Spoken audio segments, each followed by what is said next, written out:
తర్వాత కూడా 4 తారీఖు 9:30 ప్రాంతంలో హీరో రావడం జరిగింది. రావడం కారులో వచ్చి థియేటర్లపై సినిమా తీసి మళ్ళీ కారులో వెళ్ళిపోతే పెద్దగా ఇంత ఇబ్బంది జరుగుతుండేనేమో లేదో నాకు తెలియదు. కానీ ఎక్స్రోడ్ చౌరస్తా కంటే ముందు నుంచే కారులో రూఫ్ టాప్ ఓపెన్ చేసి రోడ్ షో చేసుకుంటే థియేటర్లకు పోవడంతో ఆ చుట్టుముట్టుతున్న 7-8 థియేటర్లలో ఉన్న సినిమా అభిమానులు మొత్తం ఇక్కడికే రావడంతో వేలాది మంది జమ అయ్యారు. ఆ గేట్ ఒక్కసారి హీరో కారు లోపలికి పంపించడానికి ఆ ఉన్న గేటు తెరవడంతో వేలాది మంది ఒక్కటేసారి ఉప్పెనలాకి వచ్చారు.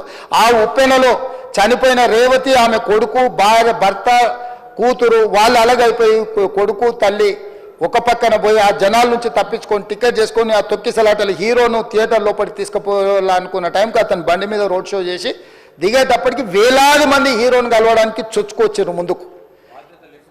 అసలు అంటే ఈ రకమైన వాతావరణంలో అతన్ని లోపలికి తీసుకువెళ్ళాల్సిన సందర్భంలో అతను ప్రైవేట్ సెక్యూరిటీ ఇవాళ రేపు మనం ఫంక్షన్లలో బౌన్సర్లు అని మనం చూస్తూ ఉన్నాం. 50-60 మంది సరిగ్గా లెక్క తెలియదు, 50-60 అయినా అంటున్నారు, నెంబర్ 4 ఎక్కువ తక్కువ.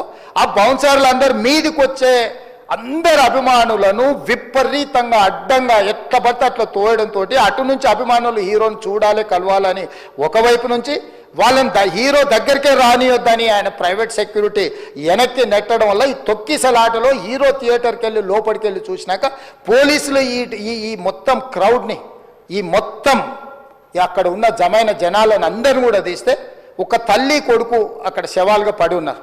ఆ తల్లి అంత తొక్కిసలాటలు కూడా నేను ఆ వీడియో చూసిన ఆ తల్లి లోపలికి వచ్చినప్పుడు కొడుకు చేయి పట్టుకొని ఎంత జాగ్రత్తగా కొడుకుని తీసుకొని వస్తుందో తల్లి ప్రేమ ఎట్లుంటుందో అక్కడ నాకు చూసి నాకు అర్థమైంది. ఆ శవాలుగా మారిన తల్లి కొడుకు చేయి ఇడవలే అధ్యక్ష, అట్లే చేయి బిగ్గర పట్టుకొని పోలీసు వెళ్ళి చూస్తే ఆ తల్లి ఆ పిల్లగాడు ఆ తల్లి ఆ చెయ్యి వదలకుంటే కన్నబిడ్డను పట్టుకుని తల్లి చచ్చిపోయింది అధ్యక్ష.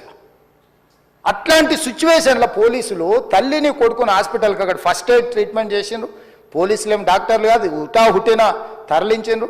హాస్పిటల్కి వెళ్ళిన తర్వాత తల్లి చచ్చిపోయింది, పిల్లోడు కోమాలు ఉండు. ఆల్మోస్ట్ పోలీసులు పిల్లవాడు కూడా చచ్చిపోయింది అనుకున్నారు, బ్రెయిన్ డెడ్ అయింది ఆక్సిజన్ అందక ఆ అబ్బాయికి.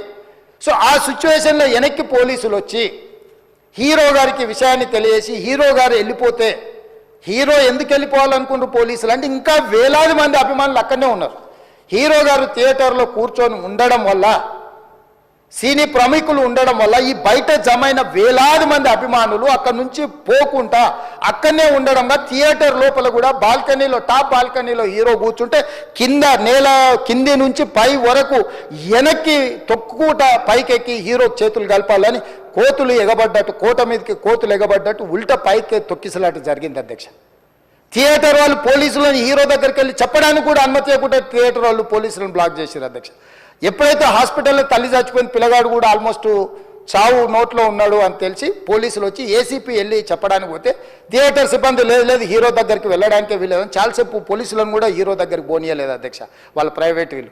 చివరికి ఏసీపీ కోపం వచ్చేసి మిమ్మల్ని అందరిని తీసి లోపల వేయాల్సి వస్తుందని చెప్పిపోయి హీరోకు ఏసీపీ క్లియర్గా ఇద్దరు చనిపోయినరు, మీరు ఇక్కడ కూర్చుంటే థియేటర్లోనగా థియేటర్ బయట ఉన్న వేలాది మంది ఈ సినీ అభిమానులను మేము కంట్రోల్ చేయలేకపోతున్నాం, ల్యాండ్ ఆర్డరు శాంతి భద్రతలు చేయి దాటిపోయినాయి, మేము లాఠీ చార్జ్ చేయాల్సిన పరిస్థితి ఉంది, మీరు దయచేసి వెళ్ళిపోండి, వచ్చిండ్రు చూసిన కదా వెళ్ళిపోండి అంటే లేదు నేను సినిమా అయిపోయే వరకు ఇట్లే కూర్చుంటానని పోలీసులతో చెప్పిండని సిటీ కమిషనర్ నాకు చెప్పడం జరిగింది అధ్యక్ష. అదేవిధంగా ఇంకా కంట్రోల్ కాకపోవడంతో అప్పుడు డీసీపీ పై అధికారి రంగంలో దిగి వాళ్ళ అందరినీ లోపల వాళ్ళ ఎంబడున్న అడ్డుకుంటున్న వాళ్ళను పోలీసులతో జరిపించి చక్కగా డీసీపీ పోయి హీరో గారికి బయట చనిపోయినరు, పరిస్థితి చాలా గందరగోళంగా ఉన్నది, మీరు ఇక్కడ నుంచి కదలాల్సిందే లేకపోతే మిమ్మల్ని పోలీస్ స్టేషన్కు తీసుకెళ్లాల్సిన పరిస్థితి వస్తుంది, మీరు ఇక్కడ నుంచి కదలాల్సిందే అని బలవంతంగా అతన్ని సినిమా మధ్యలో 12 గంటల సమయంలో రాత్రి 12 గంటల సమయం అట్టిగా ఆ సమయంలో అతను తీసుకొచ్చి బండెక్కిస్తే మళ్ళీ అతను రూఫ్ టాప్ ఓపెన్ చేసి మళ్ళీ చేతులు ఊపుకుంటూ రోడ్ షో చేసుకుంటూ అంటే తల్లి చనిపోయి పిల్లగాడు చావు బతుకుల మధ్యలో ఉన్నాడు మీరు వెళ్ళండి అని వెనక్కి పంపిస్తే కూడా మళ్ళీ కారులో రూఫ్ టాప్ ఓపెన్ చేసి చేతులు ఊపుకుంటా అభిమానులను సంతోషపెట్టుకుంటా రోడ్ షో చేసుకుంటా అతను వెళ్ళిపోయింది అధ్యక్ష. పోలీసులు కేసు చేసిరు, కేసు మీద థియేటర్కి సంబంధించిన కొంతమందిని అరెస్టు చేసిరు, అరెస్టు చేసి 10-11 రోజుల తర్వాత పోలీసు హీరో గారింటికి వెళ్ళిండ్రు. మీరు కూడా కేసులో A11 మీ మీద కేసు ఉందని చెప్పడానికి పోలీసులతో దురుసుగా ప్రవర్తించిండు. మీరు ఆ వీడియోలన్నీ కూడా చూసిండ్రు. ఆ పరిస్థితిలో చట్టాన్ని అమలు చేసే పోలీసులు ఆల్రెడీ ప్రాణాలు పోయినాయి. ఒక నిరుపేద తల్లి చనిపోయింది, కొడుకు చావు బతుకుల మధ్యలో ఉన్నాడు. ఆ రోజు కోర్టుల కేసులు కూడా వస్తున్నాయి. కోర్టుకు కూడా మీరు విచారణలు ఏం చేసిండ్రని కోర్టుకు కూడా పోలీసులు జవాబు చెప్పాల్సిన పరిస్థితి ఉండే అధ్యక్ష. దాంతో మాట్లాడితే వాళ్ళు చాలా బాధ్యతారహితంగా సమాధానాలు ఇచ్చారని మా పోలీస్ సిబ్బంది చెప్తున్నారు. దాంతోనే అతన్ని పోలీస్ స్టేషన్ తీసుకెళ్ళారు అధ్యక్ష. ఇక్కడి వరకు ఒక హీరో, ఒక థియేటర్లో జరిగిన సంఘటనలు, వీటన్నిటి నేపథ్యంలో పోలీసులు వాళ్ళ విధి నిర్వహణ